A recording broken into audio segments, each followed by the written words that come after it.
അതിനേക്കാൾ കൂടുതൽ എടുത്ത് വരും, നായരയ്ക്ക് പോകത്തില്ല. I can hold on. എനിക്ക് എത്ര ദിവസം വേണേൽ പിടിച്ച് നിൽക്കാം ഈ 1.5 രൂപ കൊടുത്തോണ്ട്, ഡിസ്കൗണ്ട് കൊടുത്തോണ്ട്. എന്നുവെച്ചാൽ ഐ ആം ഗെറ്റിംഗ് 3.5 റുപ്പീസ്. എനിക്ക് 3.5 രൂപയാണ് എനിക്ക് പ്രോഫിറ്റ് കിട്ടുന്നത്. ആ 3.5 രൂപയുടെ ഞാൻ 1.5 രൂപ ഞാൻ കസ്റ്റമർക്ക് കൊടുക്കുക ചെയ്യുന്നത്. കസ്റ്റമർക്ക് കൊടുത്തു, 1 മാസം കഴിഞ്ഞു നായര പോകുന്നില്ല. ഓക്കെ, 1.5 മാസം കഴിഞ്ഞു നായരക്ക് നീങ്ങാൻ പറ്റില്ല. നായരോട് 2 രൂപ ഡിസ്കൗണ്ട് കൊടുക്കും, അല്ലെ 1.5 രൂപ നായര, ഇവിടെ നമ്മൾ 2 രൂപ കൊടുക്കും.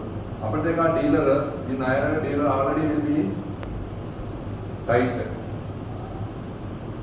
മനസ്സിലായില്ലേ?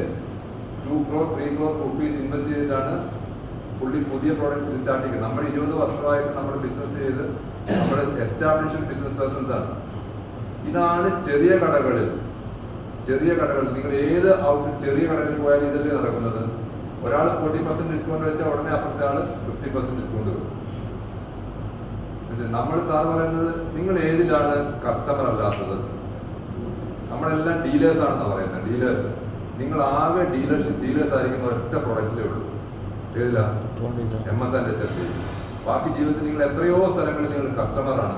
ബാക്കി എല്ലാ സാധനത്തിലും നിങ്ങൾ കസ്റ്റമർ അല്ലേ?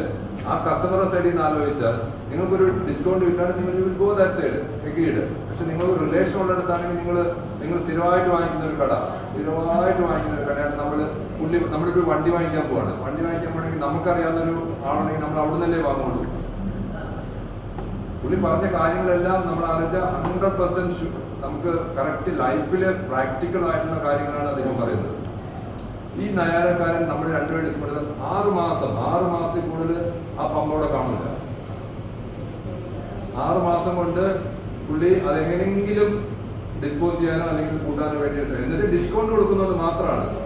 അറ്റ്മാറാണെങ്കിൽ നിങ്ങൾ ബിസിനസ് ചെയ്തിട്ട് നമ്മുടെ സർവീസുമായിട്ട് കോമ്പീറ്റ് ചെയ്തിട്ട് നമ്മളുമായിട്ട് അവരെങ്ങനെ നമ്മളിങ്ങനെ ബിസിനസ് പിടിക്കുന്നത്? ഡിസ്കൗണ്ട് കൊടുത്തിട്ടില്ല അവർ ബിസിനസ് പിടിക്കുന്നത്. ശരിയല്ലേ? ഞാൻ എന്തെങ്കിലും തെറ്റുണ്ടെങ്കിൽ നമുക്ക് കൗണ്ടർ ചെയ്യാൻ പറ്റുന്നുണ്ടെങ്കിൽ നമുക്ക് പുള്ളിയോട് നിങ്ങൾ എന്തെങ്കിലും അതിനെ ജെന്യൂൻ ആയിട്ടുള്ള റീസൺസ് പറയുകയാണെങ്കിൽ we can counter him, no issue. പുള്ളി പറഞ്ഞ എക്സാമ്പിൾ എന്തുകൊണ്ടാന്ന് വെച്ചാൽ, കീരിയും പാമ്പും എപ്പോഴും ആരാ ജനിക്കുക? എപ്പോഴും ജയിക്കുന്ന കീരിയ. എന്തുകൊണ്ടാണെന്ന് അറിയാമോ? എന്തുകൊണ്ടാണ്?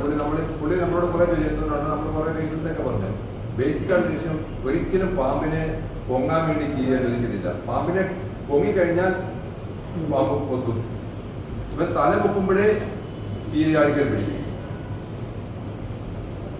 മനസ്സിലല്ലേ? ഇത് പൊങ്ങാൻ സമ്മതിച്ചു കഴിഞ്ഞാൽ പിന്നെ നമ്മൾ അതിനെ വേണ്ടി പിന്നെയും കുറെ സ്ട്രഗിൾ ചെയ്യേണ്ടി വരും. ഇതിന് പൊങ്ങാൻ സമ്മതിക്കാതിരിക്കുക എന്നുള്ളതാണ് നമ്മുടെ ബിസിനസ്. ഞാൻ പേഴ്സണൽ അല്ലാതെ ബിസിനസ്. അവരൊരു 5 കോടി രൂപ ഇൻവെസ്റ്റ് ചെയ്ത് വെച്ചിരിക്കുന്ന ഒരു ഔട്ട്ലെറ്റ്, 5 കോടി രൂപ ഇൻവെസ്റ്റ് ചെയ്യുന്ന മന്ത്ലി റിക്കവറിംഗ് ആയിട്ടുള്ള ഇൻകം ഇല്ലെങ്കിൽ സസ്റ്റെയിൻ ചെയ്യാൻ പറ്റും. നിക്കക്കളി ഉണ്ടാവില്ല. അപ്പൊ ഒരു സ്ഥലത്ത് നിങ്ങൾ നയാരായിരുന്നു ഡിസ്കൗണ്ട് ആയിരുന്നു, നിങ്ങളൊരു ഡിസ്കൗണ്ട് കൊടുത്തു നോക്കൂ. നിങ്ങൾക്ക് 3.5 രൂപ കിട്ടുന്നതിന് നിങ്ങൾ ഒരു 50 പൈസ കുറച്ച് നോക്കും. നിങ്ങൾക്ക് ഇപ്പൊ പോകുന്ന 200 കെയറുണ്ടായിരുന്നു 100 കെയറായിട്ട് കുറഞ്ഞു. അപ്പോൾ പോയില്ല ഈ പൈസ തന്നെ. 200 കെയർ നിങ്ങൾ വിൽക്കുന്നുണ്ടായിരുന്നു, നയാര വന്ന് 100 കെയറായി കുറഞ്ഞു. ഈ 100 കെയറിന്റെ പൈസ എവിടെ പോയി? കയ്യിൽ പോയോ? ശരിയല്ലേ? അദ്ദേഹത്തിന്റെ ലോജിക്കും ബിസിനസ്സും കറക്റ്റ് അല്ലേ? യു തിങ്ക് നമ്മളിപ്പോഴും വിചാരിച്ചിരിക്കുന്നത് നമ്മൾ ബിസിനസ് അല്ല ചെയ്യുന്നത്, നമ്മുടെ കസ്റ്റമർ കയറി വരും, നമ്മൾ മാർക്കറ്റിംഗ് ഒന്നും ചെയ്യേണ്ട, ഓട്ടോമാറ്റിക് ആയിട്ട് വന്ന് ഫ്യൂൽ ചെയ്ത് പോകുന്ന സാധനമാണ് നമ്മൾ വിൽക്കുന്നത്. ആ സിനാരിയോ, ആ കാലഘട്ടം കഴിഞ്ഞു. നമ്മൾ മാർക്കറ്റിംഗ് ചെയ്താലേ, എപ്പോൾ നമ്മൾ മാർക്കറ്റിംഗ് നിർത്തുന്നോ അപ്പോൾ നമ്മൾ ബിസിനസ്സിൽ നിന്ന് ഔട്ടായി. നമ്മുടെ പമ്പോടെ കാണും, എല്ലാം കാണും, പക്ഷെ we are not a business person. അദ്ദേഹത്തിന്റെ കണക്ക് വെച്ചിട്ട് നിങ്ങളുടെ ഇൻകത്തിന്റെ 10% every month you should spend for your marketing. ബാക്കിയുള്ള ഏത് ചെറിയ കട ആയിക്കോട്ടെ, വലിയ കട ആയിക്കോട്ടെ, എന്ത് കട ആയിക്കോട്ടെ, അവരത് ഉപയോഗിക്കുന്നുണ്ട്, അവർ ചെയ്യുന്നുണ്ട്. ഇപ്പൊ നിങ്ങൾക്കറിയാലോ, കേരളത്തിന്റെ സ്റ്റാറ്റ്യൂട്ടിന്റെ EV ചാർജിങ്, EV വെഹിക്കിൾസിന്റെ സെയില് കഴിഞ്ഞ മാസം കുറഞ്ഞു. കുറയുക ചെയ്തത്, കൂടുകയല്ല ചെയ്തത്, കുറയുക ചെയ്തത്. നിങ്ങൾ പത്രങ്ങളെടുത്ത് വായിച്ചു നോക്കി അറിയാം. ഞങ്ങൾ ഇന്നിപ്പോ അതന്നെ സംസാരിച്ചുകൊണ്ടുവന്നത്. ഒരിക്കലും ഇതൊരു സസ്റ്റൈനബിൾ മോഡൽ അല്ല EV എന്ന് പറയുന്നത്.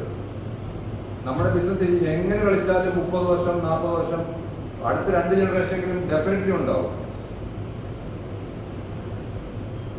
നിങ്ങൾ ഇതിന്റെ ഈ കാൽക്കുലേഷൻ ഞാൻ വീട്ടിൽ പോകുന്നില്ല, കാൽക്കുലേഷൻസ് എടുത്ത് നോക്കിയല്ലേ. സാധാരണ ഒരു ടാറ്റ നെക്സോൺ എടുക്കുകയാണെങ്കിൽ 14 ലക്ഷം രൂപ, EV എടുക്കുകയാണെങ്കിൽ 22 ലക്ഷം രൂപ അല്ലെങ്കിൽ 20 ലക്ഷം രൂപ. ശരിയല്ലേ? മാസം അവന് ചാർജിങ്ങിന് സേവ് ചെയ്യുന്ന എമൗണ്ട് എത്ര അറിയാം? മാക്സിമം പോയാൽ 3000 രൂപ 4000 രൂപയാണ് അവന് ഫ്യൂവലിൽ സേവ് ചെയ്യാൻ പറ്റുന്നത്.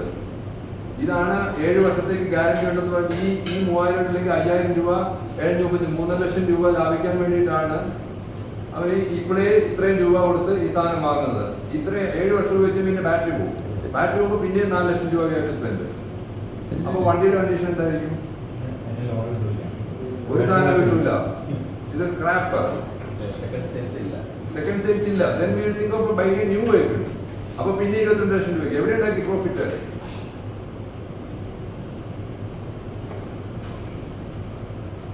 పెట్రోల్ సేల్స్ డీజిల్ సేల్స్ లా కొంచెం ನಮ್ಮ ಐಡಿಯಾಸ್ ಏನನ್ನ ಫಾರ್ ಎಕ್ಸಾಂಪಲ್ ಇತರ ವரை கஸ்டமர் நம்ம பம்புக்கு வராங்க.